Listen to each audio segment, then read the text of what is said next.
Behold the lens.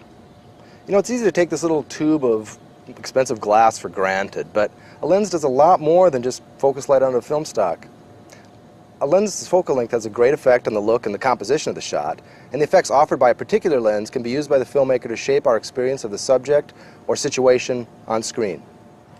Focal length just means the distance between the optical center of the lens and the film plane where the image is focused onto the film.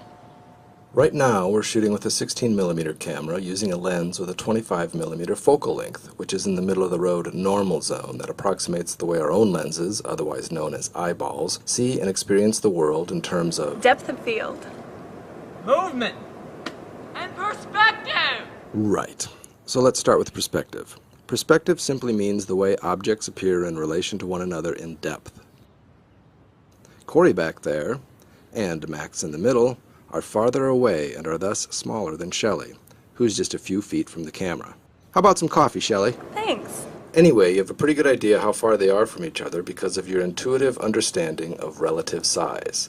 We know that Max is about 30 feet behind Shelley, and Corey is another 100 feet back because of how big Shelley is in comparison with them. But we can mess with perspective just by changing the focal length of the lens. We'll throw in a 9mm lens, which has a much shorter focal length than the 25mm we were just looking at.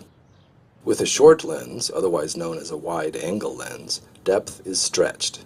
That's because short focal length exaggerates the effects of Perspective!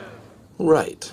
Teeny tiny fuzzy Corey back there looks much farther away than he actually is, and the perceived distance between all three subjects appears much greater than it actually is.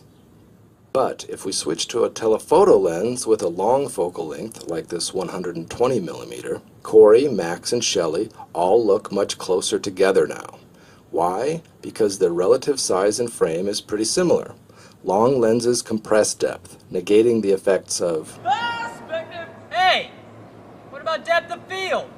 Well, depth of field refers to the depth, or space, in front of the camera, and what portion of it is in focus.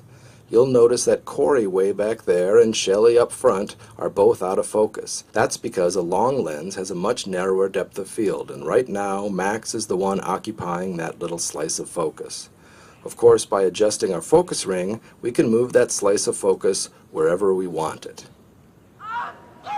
Well, you'll have to wait because it's time to demonstrate how focal length affects movement through depth. But first we'll have to change back to a medium-length lens that approximates human vision. This shorter lens has not only greater depth of field, but delivers a pretty normal view of movement through depth. As our stars cross the bridge, they get closer and thus larger at a rate which matches our expectation of how the perspective of a walking subject should shift as it approaches us. Where's the cooler? Here, the space stretching effect of this short lens makes the bridge seem much longer. So, as they approach, the exaggerated depth effect makes it seem like they're covering more space than they actually are, which increases the apparent speed of their movement, which gets even more exaggerated when they get right up close. On the other hand, throw in a long or telephoto lens that flattens the appearance of depth, and shoot the same subjects, walking the same distance, and their movement through depth seems slower, because their size changes very gradually, negating our expectation of movement and perspective. In other words, we can see they're walking, but it doesn't look like they're covering much ground. And that is focal length in a nutshell. Cut! Andrew, we're going to be shooting the 250. I talked to them, then I say, Foreground, how much, I mean, is it carrying in a sort of a decent way? You can tell two people are back there. Oh, definitely. let's not practice second time. We're just The first bit when they do that. Now, Tilly had a good question. When she says, you say depth of field, and then and Max says movement and perspective. When they say their lines, do you want Shelley to look back at them saying their lines? Yeah. Awesome. And then you do the same thing when he says perspective, right? Then both of you guys are looking back. Yeah. But you got to be really careful, and you got to play like Just iron neck kind of thing, you know, and do without looking. That sounds great. Robotic. Okay, that was good. Don't look at the light.